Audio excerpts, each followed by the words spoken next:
தென்கிழக்காசிய நாடுகளான Malaya, Java, Sumatra, சம்பா என்று சொல்லப்படுகின்ற வியட்நாம், கம்பூச்சியா போன்ற நாடுகளிடமிருந்து நறுமண பொருட்களை, வாசனை பொருட்கள், ஸ்பைஸ் அப்படின்னு சொல்வார்கள், இந்த ஸ்பைஸ் ட்ரேட், அந்த நறுமண பொருட்களை வாங்கி கொண்டு வந்து தமிழ்நாட்டிலும் அதை கொண்டு போய் சீனாவிலும் மேற்கு நாடுகளிலும் கூட விற்றிருக்கிறார்கள். மேலும் இதற்காக தென்கிழக்காசி நாடுகளுக்கு தமிழர்கள் சென்றது அதிகமாக இருந்திருக்கின்றது. மேலும் காஞ்சிபுரத்திலிருந்து புத்த சமயத்தை பரப்புவதற்காக சீனாவிற்கு சென்ற சமய துறவிகள் வழியிடையில் தங்குவதற்காக அவர்கள் தென்கிழக்காசிய துறைமுகங்களை நோக்கி சென்றிருக்கிறார்கள். இப்படியாகவும் தமிழர்கள் அங்கு சென்று இந்த சமய வழியாகவும் அங்கு பரவி இருக்கின்றது. வல்லவ அரசர்களின் கிளை வழி மரபினர்கள் சில பேர் பர்மா, கம்பூச்சியா, சம்பா என்று சொல்லப்படுகிற வியட்நாம் போன்ற நாடுகளுக்கு சென்று குடியேறுடன் அங்கே போய் ஆட்சியும் அமைத்தார்கள். இதனால் பலருடைய ஆட்சி முறை, எழுத்து முறை, சிற்பக்கலை போன்றதெல்லாம் அந்த நாடுகளில் பரவ தொடங்கியது. இன்றைக்கு அந்த சூரியனார் கோயிலை கட்டிய, அங்கோர்வாட் கோயிலை கட்டிய சூரியவர்மன், அந்த வர்மன் என்ற சொல் அவர்கள் பலரிடமிருந்து சென்ற சொல்தான். இதை இன்றும் அந்த வர்மன் என்று முடிகின்ற சொல்லை நாம் கம்பூச்சி நாட்டு மன்னர்களுடைய பெயரிலும் பார்க்கலாம். தென்கிழக்காசிய நாடுகளில் இருக்கக்கூடிய பல பேருடைய பெயரிலே அந்த வர்மன் என்ற சொல் முடியும். இன்றும் ஜாவா நாட்டு கல்வெட்டுகளிலும் இதை பற்றிய குறிப்புகள் காணப்படுகின்றன. பல்லவர்களின் கடல் கடந்த ஆட்சி பரவலால் தமிழக துறைமுகங்களிலிருந்து தென்கிழக்காசிய நாடுகளை நோக்கி வணிகர்கள் அதிக அளவில் செல்ல ஆரம்பித்தார்கள். அவர்கள் செல்லும் பொழுது தங்களுடன் கைகளில் எடுத்து சென்ற சிலைகளாக காரைக்கால் அம்மையாரின் சிலையையும் அகத்தியருடைய சிலையும் கொண்டு சென்றிருக்கிறார்கள். காரைக்கால் அம்மையார் சோழ நாட்டிலே வணிகக்குடியிலே பிறந்து வணிகக்குடியிலே வாழ்க்கை பெற்ற ஒரு பெண். அவருடைய சிலையை எடுத்து சென்றிருக்கிறார்கள். அகத்தியருடைய சிலையும் சேர்த்து அவர்கள் தமிழ் முனிவராக திகழ்ந்த அகத்தியருடைய சிலையும் எடுத்து சென்றிருக்கிறார்கள். இந்தோனேஷியாவில் இருக்கக்கூடிய போரா புதூர் போன்ற யோக் ஜகர்த்தா என்ற போன்ற இடங்கள் எல்லாம் அகத்தியருடைய சிலை அகழ்ந்தெடுக்கப்பட்டிருக்கின்றன. முக்கியமாக தாய்லாந்திலே தக்குவாபா என்ற இடத்திலே அவர்கள் அமைத்திருந்த ஒரு மிகப்பெரிய ஒரு வாணிகத்தலம், இப்படி நம்ம இது ஒரு ட்ரேட் சென்டர் என்று சொல்கிறார் கொடிசியாவை, இதே போன்ற ஒரு ட்ரேட் சென்டரை அவர்கள் அங்கே நிறுவியிருக்கிறார்கள். அது பேர் மணிகிராமம் என்று அதற்கு பேர் இருக்கிறது. காலம் கிபி 9ஆம் நூற்றாண்டு. அவர்கள் தமிழகத்தை ஆண்ட பல்லவர்கள் கம்பூச்சியா போன்ற நாடுடன் மன உறவும் கொண்டிருந்தனர். இதன் காரணமாக அதிகமாக தமிழ் வணிகர்கள் அங்கே சென்றிருக்கிறார்கள். தக்குவாபாவில் கிடைத்த கல்வெட்டு பல செய்திகளை நமக்கு முன்னே வைக்கிறது. தக்குவாபா காலத்திலே கிடைத்த கல்வெட்டு ஒன்று நமது பல்லவ மன்னனாகிய 3ஆம் நந்திவர்மனுடைய ஆட்சி காலத்து கல்வெட்டோடு ஒப்புமையுடையதாக விளங்குகிறது. அந்த கல்வெட்டிலே, தக்குவாபா கல்வெட்டிலே, வர்மன் குணாமாந்தன் நாங்கூருள யான் தொட்ட குளம் போசரி அவனி நாரணம் மணிகிராமத்தார்க்கும் சேனாமுகத்தார்க்கும் பதார்க்கம் அடைக்கலம் என்ற அடிகள் பொறிக்கப்பட்டிருக்கின்றன. இது தமிழ் வணிகர்களை பற்றிய செய்தியை சொல்லியிருக்கிறது. தமிழ் வணிகர்கள் அங்கே சென்று மணிகிராமத்திலே தங்கி அங்கே திருமாலுக்கு ஆலயம் எழுப்பி அங்கே குளமும் வெட்டி அந்த இடத்திலே அவர்கள் சேவை செய்ததையும் அவர்கள் சொல்லி இதில் இருக்கக்கூடிய முக்கியமான செய்தி, தாய்லாந்திலே இருந்த இந்த வணிக சாத்துகள், இந்த மணிகிராமத்திலே தங்கியிருந்த இந்த வணிக குழுவினர் தமிழையே பேசியிருந்தார்கள் என்று சொல்வார்கள். அவருடைய சமய மொழியாகவும் அங்கு தமிழ்தான் இருந்தது.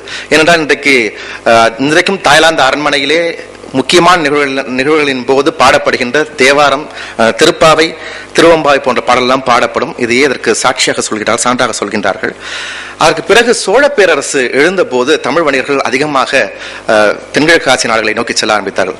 சோழ நாட்டு கிபி 9ஆம் நூற்றாண்டில் சோழ பேரரசு பெற்ற எழுச்சி அரசியல் சமூக தளங்களில் பெரும் தாக்கத்தினை ஏற்படுத்தியது. அதிலும் முக்கியமாக முதலாம் ராஜேந்திர சோழனுடைய படையெடுப்பு. முதலாம் ராஜேந்திர சோழன் ஸ்ரீவிஜய பேரரசின் மீது படையெடுத்து, ஸ்ரீவிஜய பேரரசு என்பது மிகப்பெரிய தென்கிழக்காசிய நாடுகளை மையமாக கொண்டது மிகப்பெரிய பேரரசு. இந்த பேரரசை ஏன் ராஜேந்திர சோழன் வீழ்த்தினான் என்பதற்கு பல காரணங்கள் சொல்லப்படுகின்றன. ஆனாலும் அதில் முதன்மை காரணம் வணிகம்தான். தமிழ்நாட்டு வணிகர்கள் சென்று அங்கு வணிகம் செய்வதற்கு தடையாக சீனா இருக்கின்றது என்ற ஒரே காரணத்திற்காக இன்றைக்கு இந்தியாவிற்கு எப்படி சீனா ஒரு தடையாக இருக்கிறதோ அதுபோல அன்றைக்கு சீனா ஒரு மிகப்பெரிய ஒரு தடையாக இருந்தது. இந்த தடையை நீக்குவதற்காக ராஜேந்திர சோழன் சென்று அங்கே படையெடுத்தான் என்று சொல்வார்கள். இன்றைக்கும் பார்த்தேன் என்று சொன்னால் மலேசியாவிலே ராஜா சோழன் போன்ற பெயர்கள் எல்லாம் அங்கே இருக்கின்றன. ராஜா சுலான் என்று அங்கே கோலாலம்பூர் இருக்கின்ற ஒரு வீதிக்கு பெயர் கூட இருக்கிறது. ராஜராஜ சோழன் என்பதுதான் ராஜா சுலான் என்று வழங்கப்படுகின்றது. இதெல்லாம் இப்படி மலாய் மொழியில் கூட தமிழ் சொற்கள் அதிகமாக கலந்திருக்கின்றன. இடைக்காலத்திலே கிபி 14ஆம் நூற்றாண்டில் மலாக்காவில் பரமேஸ்வரனுடைய தலைமையில் ஏற்பட்ட ஆட்சி, பரமேஸ்வரனை ராஜேந்திர சோழனுடைய வழியில் வந்தவன் என்று சொல்கின்றார்கள்.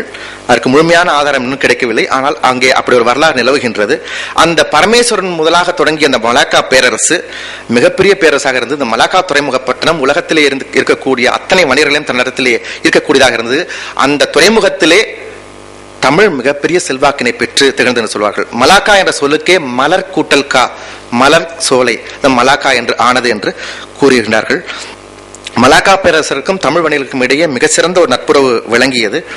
இந்த 14-15ஆம் நூற்றாண்டுகளுக்கு பிறகு இந்த மலாக்கா பேரரசு ஒரு கட்டத்தில் பரமேஸ்வரன் பிறகு வந்தவர்கள் இஸ்லாம் சமயத்தை தழுவினார்கள். அதன் காரணமாக தமிழ்நாட்டிலிருந்து நாகூர், நாகப்பட்டினம் போன்ற இடங்களில் இருந்து இஸ்லாமியர்கள் அதிகமாக அங்கு பயணம் செய்ய தொடங்கினார்கள். என்றாலும் மலாக்கா சுல்தான்களின் அரண்மனையில் அங்கே அரச கரும மொழியாக இருந்த தமிழ் வீற்றிருந்தது என்று ஒரு ஆதாரத்தை மலாய் மொழியின் தந்தை, மலாய் மொழி இலக்கியத்தின் தந்தை என்று சொல்லப்படுகின்ற முன்ஷி அப்துல்லாவை எழுதி வைத்திருக்கின்றார்.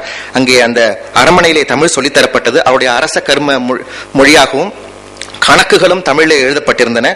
அங்கே தமிழ் கற்பித்து தர ஆசிரியர்களும் தமிழ் ஆசிரியர்களும் இருந்தார்களாம். அங்கே மலாய் இனத்தவர்களும் தமிழை கற்றுக்கொண்டார்கள். உலக புகழ்பெற்ற மலாக்கா துறைமுக பட்டணத்தில் பேசப்பட்ட 48 மொழிகளில் தமிழ் முதன்மையாக திகழ்ந்தது. இது மட்டுமல்லாமல் காஞ்சிபுரத்திலிருந்து ஒரு 400 பேர் கொண்ட ஒரு வணிக குழு ஒன்று சென்றது. அவர்கள் இன்றைக்கு மலாக்கா செட்டிகள் என்று அழைக்கப்படுகிறார்கள். அவர்கள் மூலமாகவும் தொடக்க காலத்திலே தமிழ் பரவியது. இன்றைக்கு மலாய் மொழியிலே இருக்கக்கூடிய 2-3 சொற்களை மட்டும் சொல்லி நான் முடிக்கின்றேன். மலாய் மொழியிலே பல தமிழ் சொற்கள் காணப்படுகின்றன. அதெல்லாம் அந்த கால பழங்கால தமிழ் வணிகர்கள் கொடுத்த கொடை என்றுதான் சொல்ல வேண்டும். தமிழில் நாம் சொல்லுகின்ற முதல் என்று சொல்லுவோம், முதல் போடுகின்றோம் சொல்லுவோம். அந்த முதல் என்ற சொல் மலாய் மொழியிலே முதல் என்று சொல்லப்படுகிறது.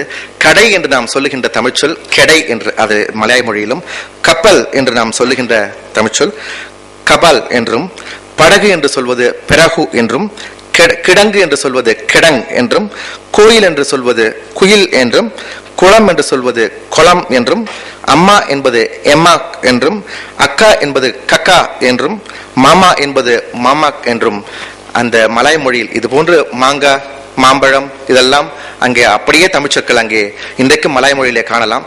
ஏறத்தாழ கிட்டத்தட்ட 3000 சொற்கள் அங்கே தமிழ் சொற்கள் அந்த மலாய் மொழியில் இருப்பதாக சொல்கின்றார்கள். தமிழ் சொற்கள் மலாய் மொழியிலும் தென்கிழக்கு ஆசியாவின் பிற மொழிகளிலும் நேரடியாக ஒன்றி கலந்ததற்கு தமிழ் வணிகர்களின் தாய்மொழி பற்றி காரணமாகும். வெறும் பொருளீட்டும் நடவடிக்கைகளில் மட்டும் ஈடுபடாமல் தாங்கள் குடியேறிய பகுதிகளில் காணப்பட்ட மொழி பண்பாட்டுடன் தமிழை இணைக்கும் பணியினை தொடர்ந்து வணிகர்கள் கடைபிடித்துள்ளதை சான்றுகள் காட்டுகின்றன. மேலை நாடுகளுடனான வாணிபத்தில் தொய்வு ஏற்பட்டதால் அவை அங்கு பெருமளவில் தமிழை கொண்டு சொல்ல இயலவில்லை. அத்துடன் மாற்றம் பெற்ற தமிழக அரசியல் சூழலினால் மேலை நாடுகளுடனான வாணிபம் தடைப்பட்டு நின்றது. ஆனால் தென்கிழக்கு ஆசியாவில் தமிழ் வணிகர்கள் ஆற்றியுள்ள பங்களிப்பு மகத்தானது. தமிழ் மொழி பண்பாட்டினை அம்மண்டலம் முழுக்க பரவச் செய்த பாங்கு வணிகர்களையே சாரும்.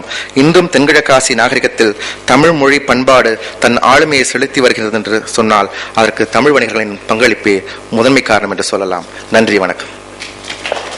அவையோரே, பேராசிரியர் குறிஞ்சிவேந்தன் அவர்கள் வணிகர்களால் தமிழ் வளர்ந்ததையும் தமிழால் வணிகர்கள் வாழ்வு பெற்றதையும் மிக சிறப்பாக எடுத்துரைத்தார். அடுத்து கட்டுரை வழங்க வருகின்றவர் பேராசிரியர் முனைவர் ஞானசுந்தரம் அவர்கள்.